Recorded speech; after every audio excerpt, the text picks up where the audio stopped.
The mid-1970s. This was before Formula One became the sterile corporate machine we know today. It was the Wild West of motorsport. A time of long sideburns, mechanics with cigarettes dangling from their lips, and a sense of danger that hung in the air like a heavy, sticky fog.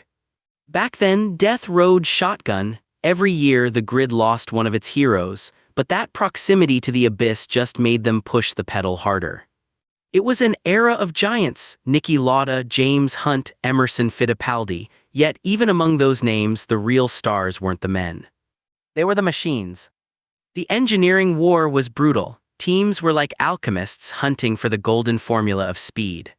Ferrari, McLaren, Lotus, they all followed a beaten path. Evolution, not revolution. They made cars lighter, more powerful, lower.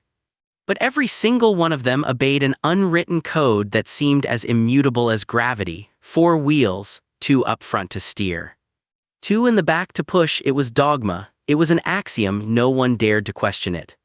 No one, that is, except Ken Tyrrell and his quiet, genius designer Gardner. In a modest garage in the English countryside, far from the glitz of Monaco, a conspiracy against physics was brewing. A plot to turn the world of motorsport upside down. They were about to build a monster. Let's get inside Gardner's head. He wasn't a showman, he was a pragmatist. Looking at the cars of '74 and '75, he saw one glaring problem. It wasn't the engine. The legendary Ford Cosworth DFV was in everything, and it was brilliant. The problem was air. Picture a bolide screaming at 190 miles per hour. At that speed, air becomes as hard as concrete. And the first thing that wall of air hits, the front wheels, massive spinning rubber cylinders. Aerodynamically, it's a disaster. They tear up the airflow, creating turbulence that ruins the efficiency of the rear wing. Gardner realized to beat Ferrari, he didn't need more horsepower. He needed to get those damn front wheels out of the wind. The idea hit him like a lightning bolt. What if we hid them? What if we shrank the front wheels until they tucked completely behind the nose cone? The car would become as sharp as a razor blade. But reality is a cruel mistress. A small wheel means a small contact patch. Cut the wheel size in half and you lose half your grip. In the first corner you'd fly off the track. Most engineers would stop there. They'd say, it's impossible. But Gardner took the next logical step, a step bordering on insanity. If 2 small wheels don't give enough grip, we'll use 4. Thus, Project 34 was born, the most guarded secret in the racing world. Work raged behind closed doors. It was like building a Cold War superweapon. Engineers had to solve problems that never existed before. How do you steer 4 front wheels simultaneously? The steering rack mechanism had to be a work of art. If the first pair of wheels turned even a degree differently than the second pair, the car would tear itself apart, and the pilot would go into the wall. Then there was the rotation speed. A tiny 10-inch wheel has to spin much faster than a big rear one to keep up with the car's speed. That created insane stress on the bearings and the brakes. And the brakes, how do you cool tiny discs buried deep inside the bodywork? And one totally unexpected detail: the driver. Sitting in the cockpit of a normal car, the pilot can see his front wheels. He knows where the car ends, he sees the apex. But in the P34, the wheels were so small the pilot couldn't even see them. He was sitting in a boat, having no idea where his tires were. Gardner's solution: he cut windows into the cockpit sides. Glass portholes so the driver could glance down and check if those little damn wheels were still turning or if they'd fallen off. September 1975, the Heathrow Hotel. When Ken Tyrrell pulled off the cover, the room went silent. A second of shock, then laughter. Nervous, disbelieving laughter. People looked under the car looking for the trick. They thought it was a mock-up, a joke, a PR stunt. No serious person believed this thing was going to line up on a Grand Prix grid. They called it the centipede, the shopping cart. But the biggest skeptic wasn't a journalist. It was Jody Scheckter, the team's ace, a talented, fast but pragmatic South African. When he first drove this marvel in testing, he climbed out, took off his helmet, and delivered a line that went down in history: "It's not a car. It's a piece of junk." Scheckter hated the P34 from day one. He felt that complex system would break at the worst possible moment. Meanwhile, his teammate, the Frenchman Patrick Depailler, was thrilled. He saw the potential. And so, a rift formed in the team. One pilot believed in the miracle, the other waited for disaster. The 1976 season kicked off, and suddenly the laughter died. In the very first races, the Tyrrell P34 showed its teeth. The small wheels actually worked. On the straights, thanks to the aerodynamics, the car was a rocket, but the real magic happened under braking. 4 contact patches and 4 brake discs up front allowed the drivers to brake later than anyone else. Where Lauda's Ferrari was already on the pedal, the Tyrrell was still flat out. It changed the philosophy of racing. Pilots could attack in zones previously thought impossible for overtaking. And that brings us to the climax. June 1976, the Swedish Grand Prix, the Anderstorp circuit. It's a specific track, long, sweeping corners, perfect for testing stability. Qualifying shocked everyone. Jody Scheckter took pole position. The 6-wheeled piece of junk was the fastest car on Earth. Race day, the tension on the grid is thick enough to cut with a knife. Mario Andretti in the Lotus jumps ahead, but his car breaks under the pressure. Scheckter takes the lead, right behind him, his teammate Depailler. Imagine the scene: 70 laps of hell. 2 blue cars with weird, unnatural front ends running nose to tail.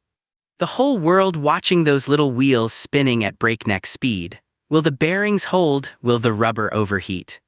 Scheckter drove not just fast, he drove perfectly. Despite his hatred for the machine, he was a professional.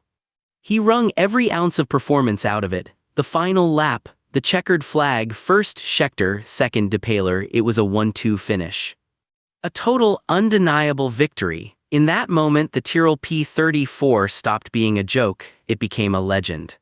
Engineers from other teams, Ferrari, Williams, March, panicked and rushed to their drawing boards to sketch their own 6-wheeled designs.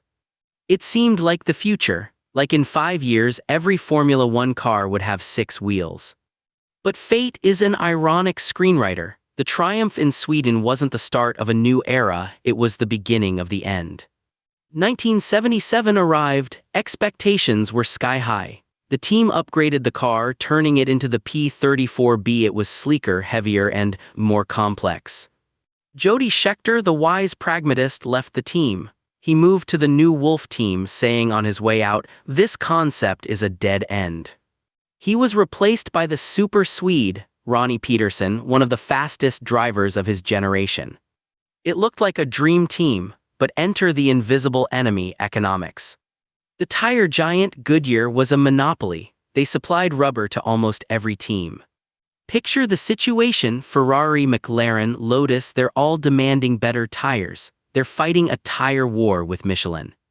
Goodyear pours millions of dollars, their best chemists and engineers, into perfecting standard front wheels. They make them softer, grippier, more durable, but Tyrrell, they needed unique 10-inch tires, tires that fit no one else. For Goodyear, it was a headache. Spend millions developing rubber for one single team? Sorry, boys, business is business.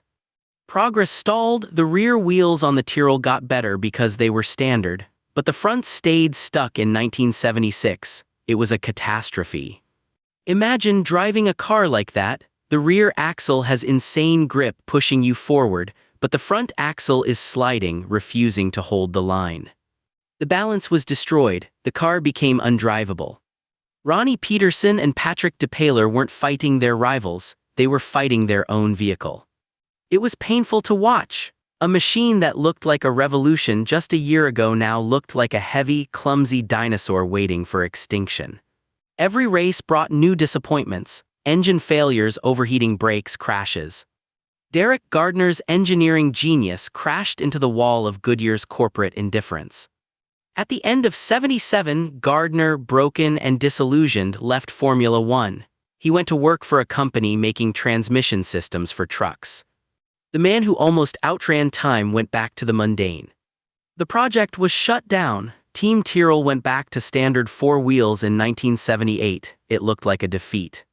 But the story of the P34 didn't end there. It left a mark that couldn't be erased. Other teams, Williams, March, even Ferrari, actually built six-wheeled prototypes. The Williams FW08B, for instance, had four wheels at the back, and it was so fast in testing that it scared the hell out of the Formula One leadership. The FIA realized, if they didn't intervene, racing would turn into a freak show. In 1983, a simple line appeared in the regulations: a car must have four wheels, period. That line in the rulebook is the epitaph of the Tyrrell P34. It is the admission that the idea wasn't just crazy, it was too dangerous for the status quo.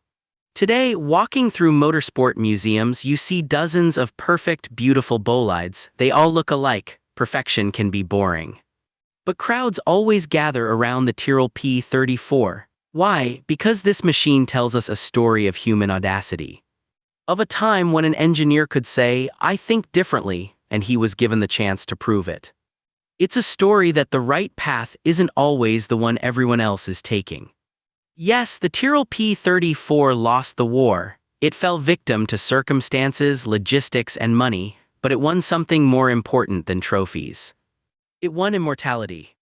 So the next time you watch modern Formula One, where computers and fuel-saving strategies decide everything, spare a thought for Project 34. Remember the six little wheels that tried to outrun the world. Remember the romance of pure, unadulterated engineering madness.